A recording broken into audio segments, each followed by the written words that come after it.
নমস্কার, আমি বিনয় শাস্ত্রী। আজকে আমার ভিডিওর আলোচ্য বিষয় মঙ্গলের গোচর ফলে কর্কট রাশি বা লগ্নের জাতক জাতিকাদের কীরূপ প্রভাব পড়বে। এই মঙ্গল আগামী 20 জুন 2026 মেষ রাশি ত্যাগ করে বৃষ রাশিতে প্রবেশ করবেন এবং সেখানে স্থিতি লাভ করবেন 2 আগস্ট পর্যন্ত। তাহলে এই যে দীর্ঘ সময়, এতে কর্কট রাশি বা লগ্নের জাতক জাতিকাদের উপর কীরূপ প্রভাব বিস্তার করবে। দেখুন, 12টা দ্বাদশ যে ভাব, এই দ্বাদশ ভাবের মধ্যে বা দ্বাদশ রাশির মধ্যে কর্কট রাশি বা লগ্নের প্রধান গ্রহ হচ্ছে মঙ্গল। মানে এক কথায়, মঙ্গল যদি ভালো না হয় তাহলে এই রাশি বা লগ্নের জাতক জাতিকাদের জীবনের প্রতিষ্ঠা পাওয়া খুব শক্ত। কারণ মঙ্গল কি দেয়? এনার্জি, সাহস, এগিয়ে যাওয়ার ক্ষমতা, পরিশ্রম করার দক্ষতা, হার্ড ওয়ার্কিং, জমি জায়গা, বিষয় সম্পত্তি, ঘর বাড়ি, গৃহ সংসার, এরকম নানাবিধ কিছু, অ্যাডমিনিস্ট্রেটিভ ডিপার্টমেন্ট। তাহলে এই যে মঙ্গল, সাহসের সঙ্গে এগিয়ে যাওয়া, মনের মধ্যে সাহস তৈরি করা, বিক্রম, যে কোনো পরিস্থিতিকে মোকাবেলা করার ক্ষমতা এই মঙ্গল দেয়। সুতরাং মঙ্গল যদি দুর্বল হয়, বুঝতে পারছেন ছকের অবস্থা কী হবে। আবার এই কর্কট রাশি বা লগ্নের প্রধান গ্রহ হচ্ছে মঙ্গল। এই মঙ্গল আসছে কোথায়? একাদশে, কর্কট রাশি বা লগ্ন সাপেক্ষে। তাহলে পঞ্চমপতি এবং দশমপতি নিজেই রাজযোগকারী গ্রহ। তাহলে কোনো রাজযোগকারী গ্রহ যদি সফলতার জায়গায় আসে, তাহলে সার্বিক সফলতা আসবে। এই মঙ্গল প্রথম কি দেবে? পঞ্চমপতি। তাহলে পঞ্চমপতি যদি একাদশে থাকে, সন্তানের সাফল্য, যারা পিতামাতা তাদের কাছে খুব শুভ সংবাদ, যারা স্টুডেন্ট তাদের কাছে বিদ্যাক্ষেত্রে চরম উন্নতি, বিশেষ করে হায়ার এডুকেশনে যারা গ্র্যাজুয়েশন, মাস্টার্স বা পিএইচডি লেভেলে আছেন। আবার এই মঙ্গল প্রেম প্রীতির ব্যাপারে যথেষ্ট আকর্ষণ সৃষ্টি করে। অনেকে নতুন প্রেম হওয়া, অনেকে প্রেমে ব্রেকআপ হয়ে গিয়েছিল, আবার নতুন করে সংযোজন, এইগুলো কিন্তু দেখা যাবে। এই মঙ্গল একাদশে আছে, তার মানে প্রেম প্রীতির মাধ্যমে যারা বিবাহ করতে চাইছেন তাদের কিন্তু উপযুক্ত সময়। সাহস, এগিয়ে যেতে পারছেন না, কি করব ডিসিশন নিতে পারছেন না, এখন পারবেন।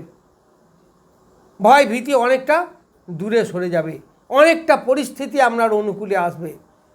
মনের মধ্যে এনার্জি বৃদ্ধি হওয়া, সাহসের সঙ্গে এগিয়ে যাওয়া, এই এইগুলো আপনার সব এই সময় আপনি পাবেন।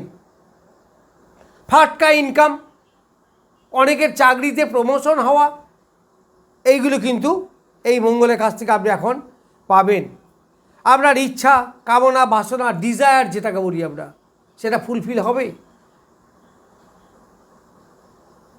আবার যেহেতু একাদশ স্থানে আছে, ফলে আরও সফলতা আপনাকে এনে দেবে। রিলেশন এখানে যথেষ্ট স্ট্রং করবে, অনেকের কাছ থেকে আপনি হেল্প পাবেন, তৃতীয় ব্যক্তি আপনাকে সাপোর্ট করবে এই সময়।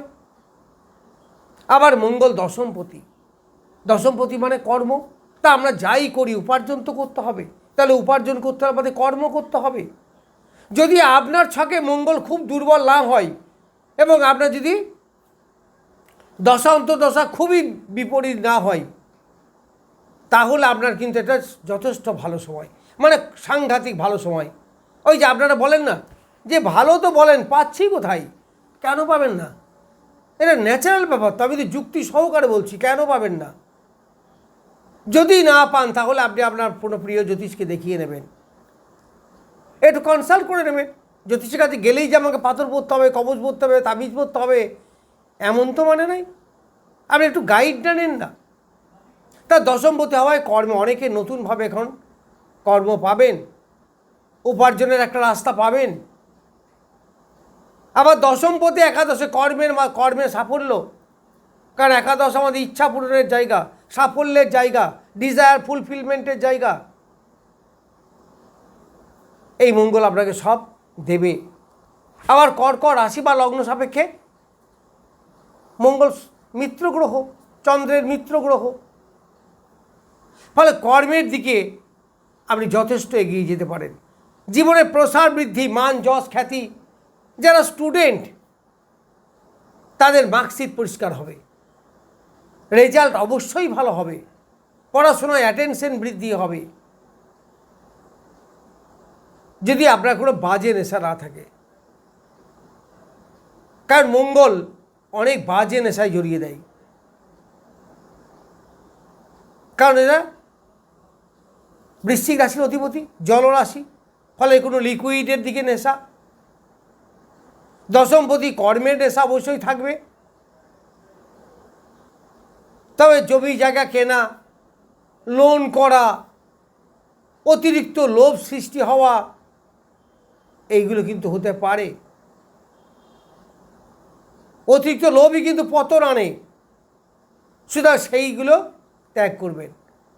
নিয়মনিষ্ঠভাবে পরিশ্রম করুন, ডেভেলপমেন্ট আপনার দৃষ্টিতে আসবে, এতে কোনো সন্দেহ নেই। এই মঙ্গল বৃষ রাশিতে, ফলে তার দৃষ্টি, মঙ্গলের কটা দৃষ্টি? 3টে দৃষ্টি। চতুর্থ দৃষ্টি পড়বে সিংহ রাশিতে, আর সপ্তম দৃষ্টি বৃশ্চিক রাশি এবং অষ্টম দৃষ্টি ধনুতে। তাহলে চতুর্থ দৃষ্টি পড়ছে কোথায়? কর্কট রাশি বা লগ্নের দ্বিতীয় স্থানে। তাহলে অর্থনৈতিকভাবেও আপনি যথেষ্ট বলবান হবেন, অর্থে সাফল্য আপনার আসবে, পরিবার নিয়ে সুখে শান্তিতে আপনি থাকতে পারবেন।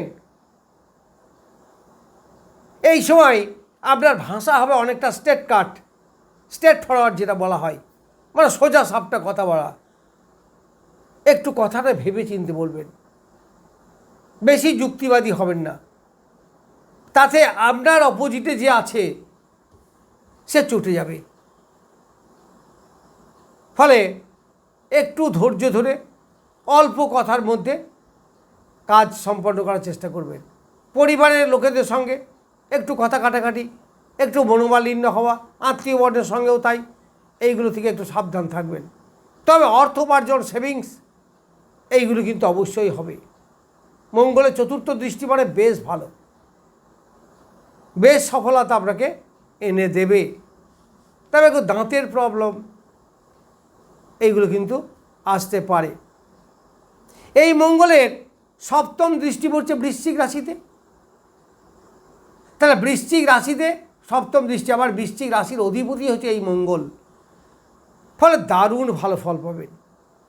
পঞ্চমের সফলতা নানাভাবে আসবে, ফাটকা ইনকাম, ইচ্ছা পূরণ, সন্তানের ডেভেলপমেন্ট, নিজ প্রচেষ্টায় উপার্জন, বাইরে বেড়াতে যাওয়া,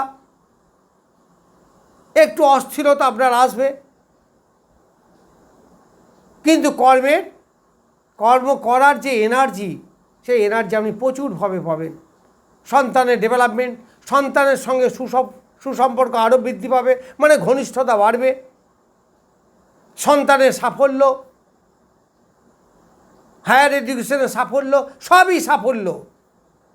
কারণ একাদশ আছে না, একাদশ তো আমাদের সাফল্যের স্থান।